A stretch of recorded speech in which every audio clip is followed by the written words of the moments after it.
I enjoy photography, but I sort of do it as a bit of a hobby.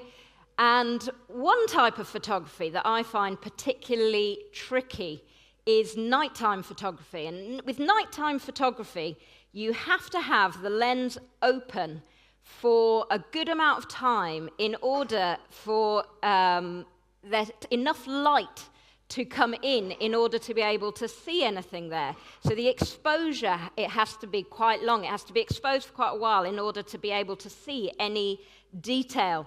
And this photo up here was on camp, and you can see a few stars maybe if you've got good eyesight, and you can kind of see the tents, and that was 10 seconds exposure.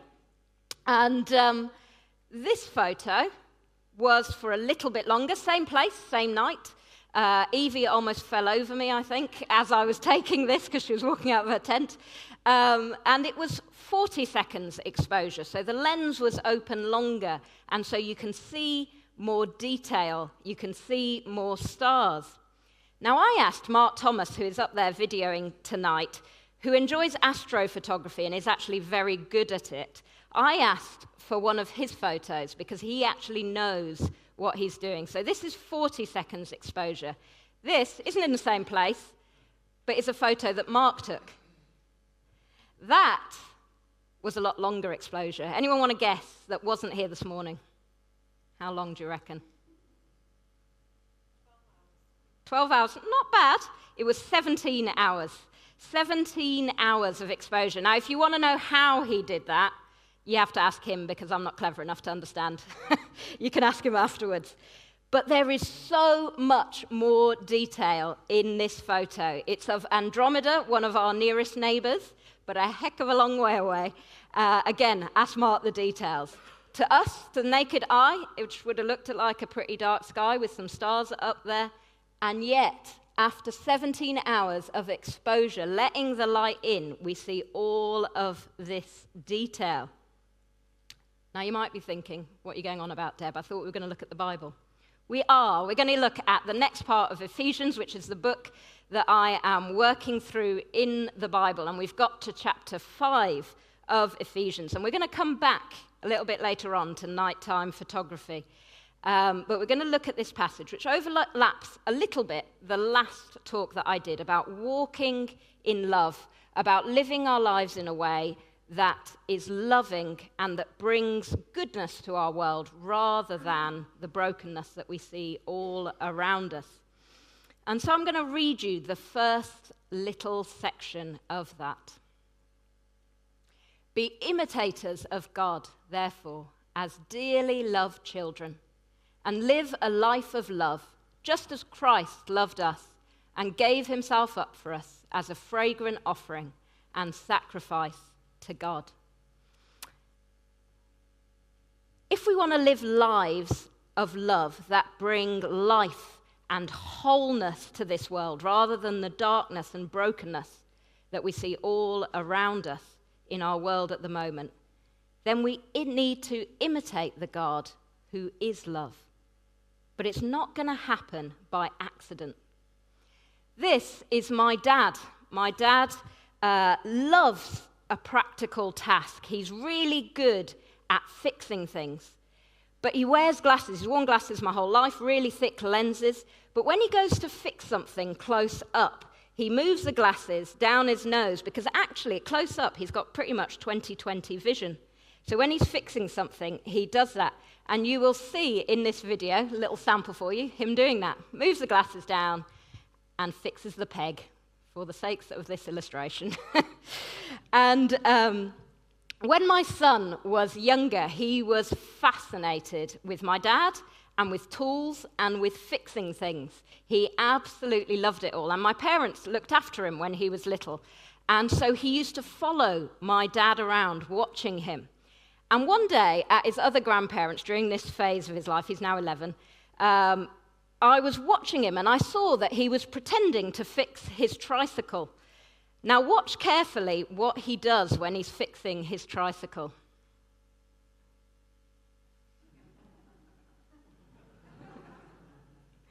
Did you see that? He moved his glasses down.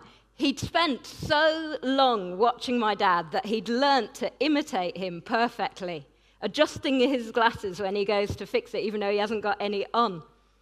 Why does he know that? Because he spent months following my dad around, watching him and learning every detail.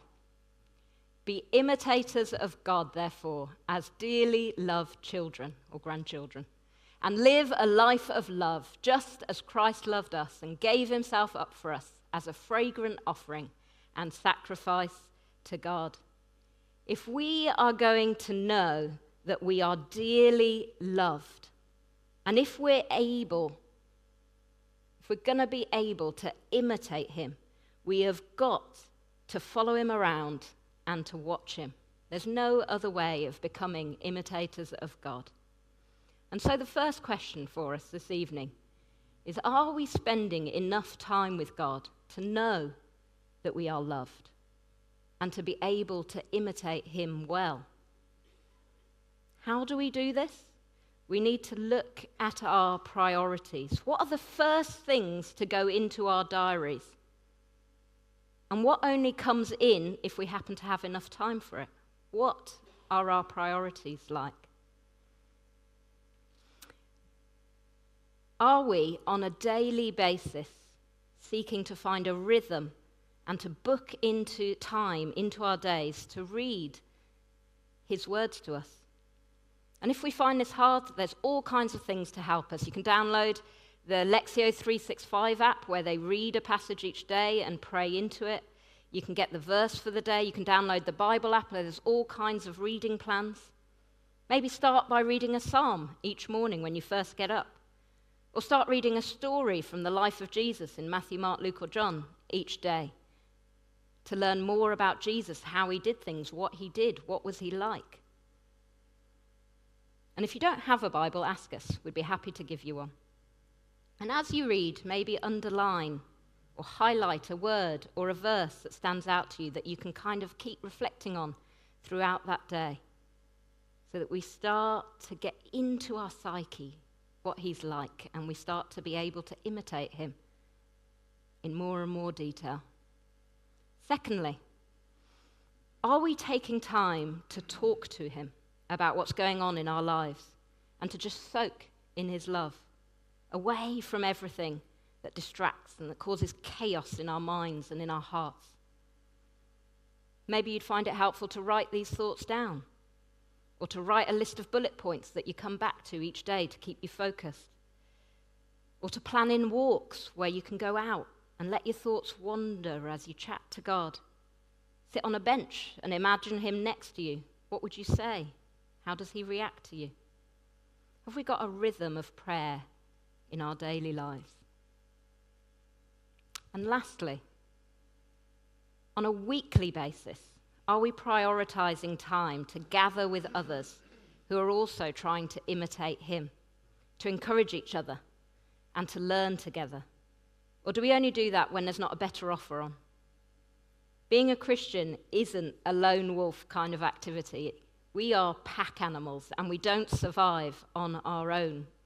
We need to regularly gather with other people, whether that be like this on a Sunday, whether it be small groups where we can have deeper discussions, whether you come on a Wednesday night for Alpha to find out more about Jesus, or to Living the Life to find out more about this church, whether it be joining a team that serves, that welcomes, that makes drinks, that works with the young people, that is in the worship group, whatever it is that you might be gifted at. Whether it be just investing in friendships during the week. Come along on a Monday night to photography group tomorrow night if you're into photography like I am. Go along for a coffee with your friends, catch up with them, invest in friendships with other people who are looking to imitate God. And let's encourage each other and keep gathering together in different ways. Are we keeping our lenses open for long enough in Jesus' direction so that we can actually start to see his light in the darkness of the world all around us, in the confusion that we face each day? Choose maybe one of these things. Don't try and go for everything all at once. Don't try and go from opening your lens for 3 seconds to 17 hours all in one go. Go gradually. Choose something to start with that you think you could do this week, and keep extending it for a little bit longer as you grow in your relationship with Jesus.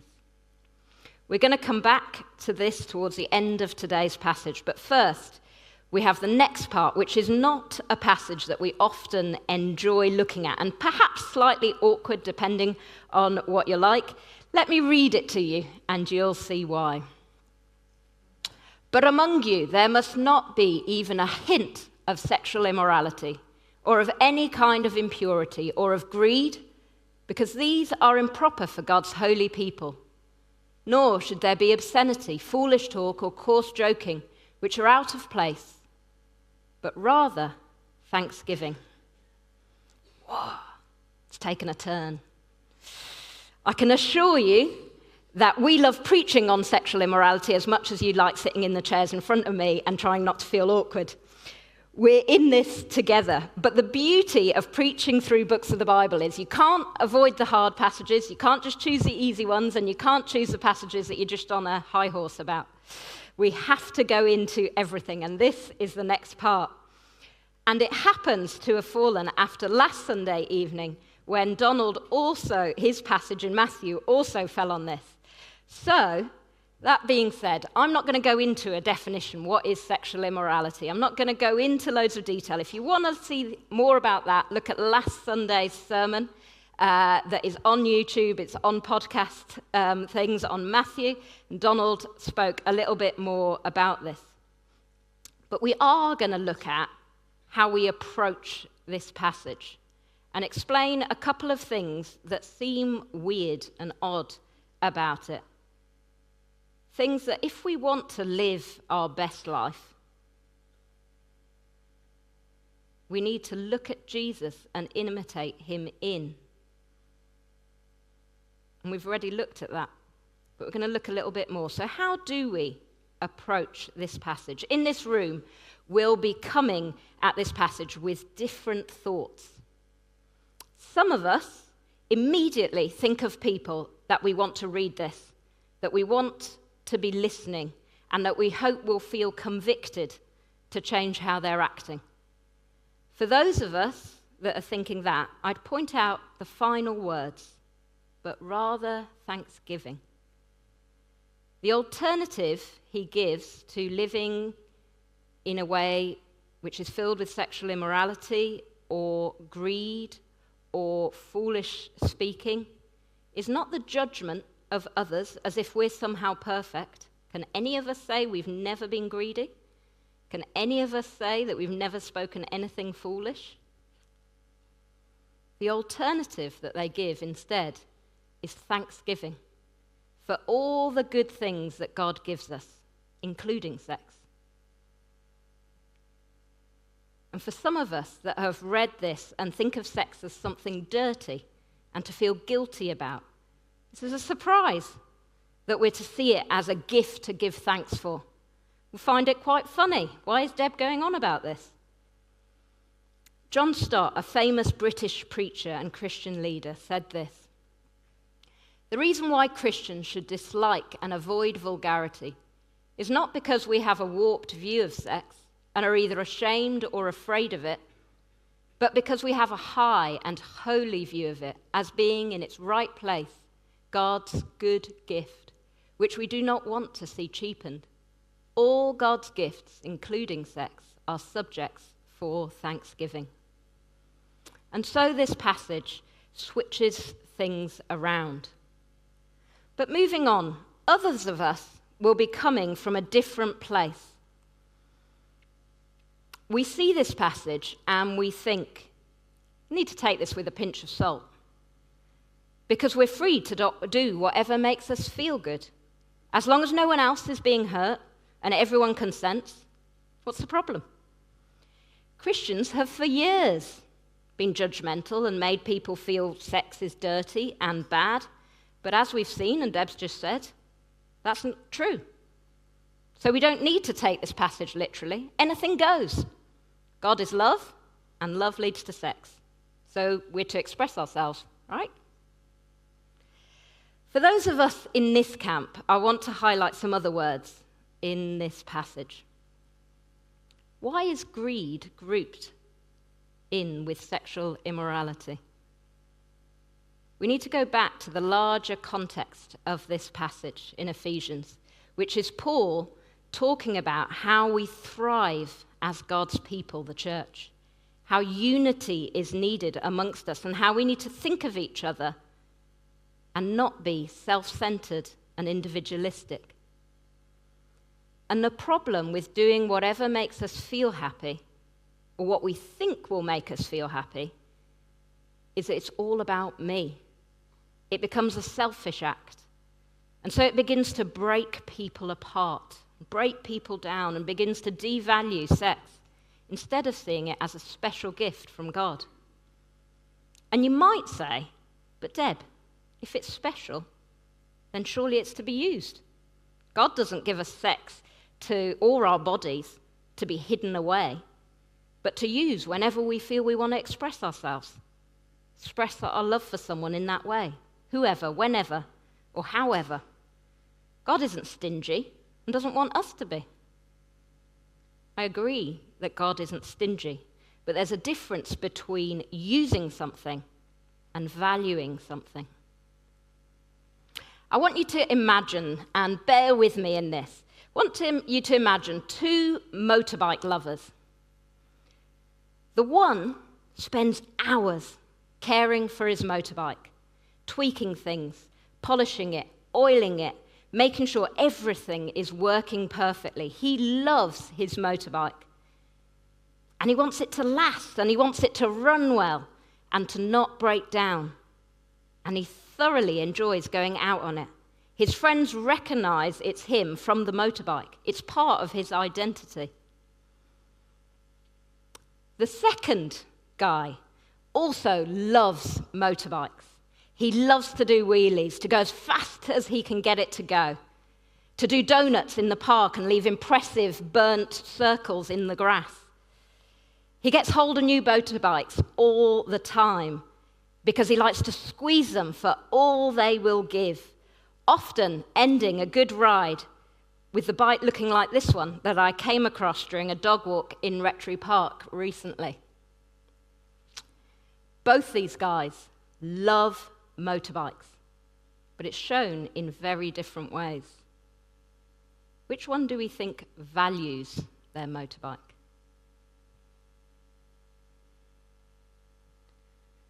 So being a part of a functioning, loving church that's united is one where people are seeking to bring value and care for each other, not to devalue or to use and to get what they can for themselves and their own pleasure. And as an aside, if we're sitting here thinking, I'm not very sexually immoral, remember this is also talking about greed, and it also mentions foolish talk. Which of us can say that we've never done any of these? Coming back to the context of this passage, the other aspect of church that Paul has been hammering through Ephesians is that we are to be, if we're to be united, it's essential that we be centered on Jesus, that he is the number one priority, the head, and that we follow him and imitate his ways. As this passage started out, we seek to imitate him, which the next part of the passage touches on within this topic of sexual immorality. For of this you can be sure, no immoral, impure, or greedy person, such a person is an idolater, has any inheritance in the kingdom of Christ and of God.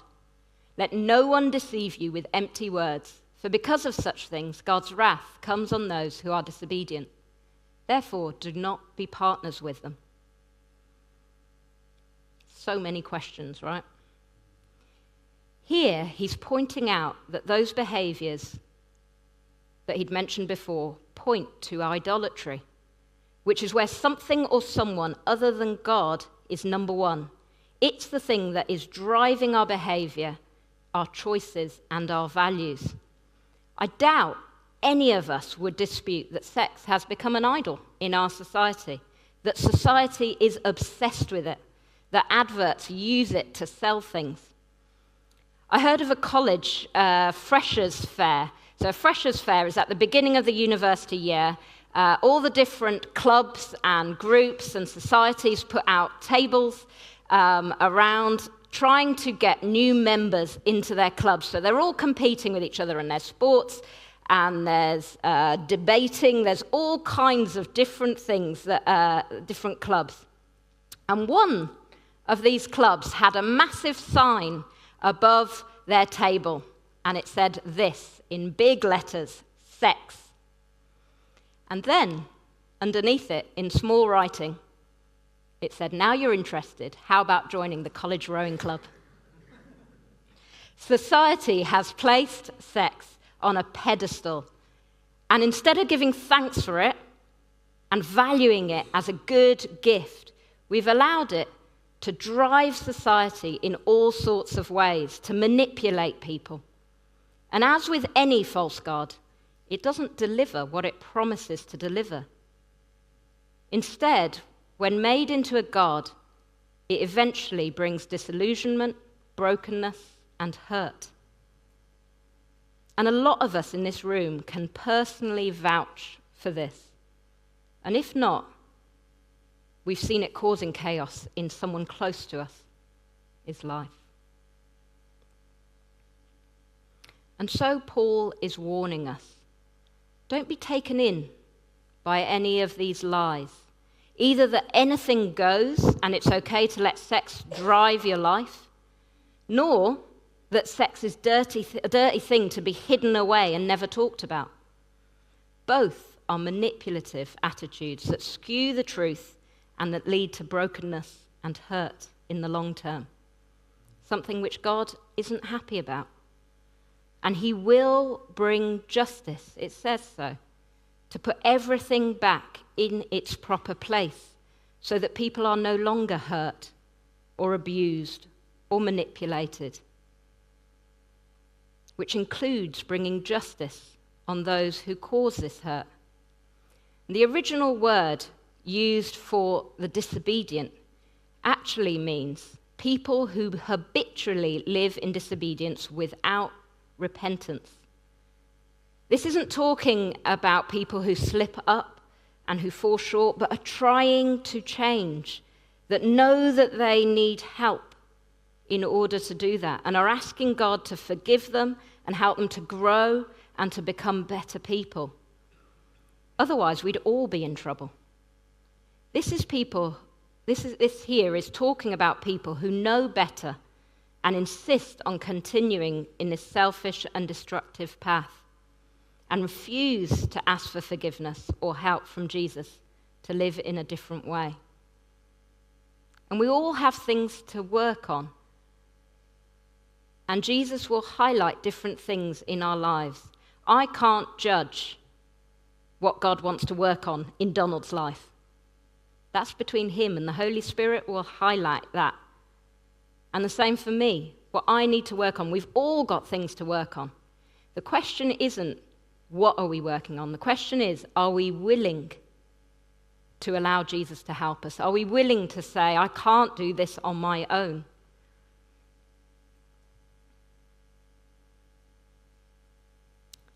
And when it says, do not be partners with them, the original's referring to participating with them in something. It doesn't mean we can't associate with those people, which is really important because we are called to be a light and to be friends with those who are in potentially living in destructive ways. But we're also called to show them a better way, to try and show the Jesus way in how we live, a way of life that leads to wholeness and full life instead of the brokenness and pain. So we're not partners with them in their actions. But if we can, we do associate with people and seek to show them the Jesus way which has changed our lives. which brings us towards the end of the passage. For you were once darkness, but now you are light in the Lord. Live as children of light. For the fruit of light consists in all goodness, righteousness, and truth. And find out what pleases the Lord. Have nothing to do with the fruitless deeds of darkness, but rather expose them. It is shameful even to mention what the disobedient do in secret. We were all once there, but we don't have to be anymore. And if we're not, then we don't act like we are. Instead, we show a different way that brings goodness and righteousness and truth. This is what our world needs in order to thrive. How do we know how to do this? By finding out what pleases the Lord.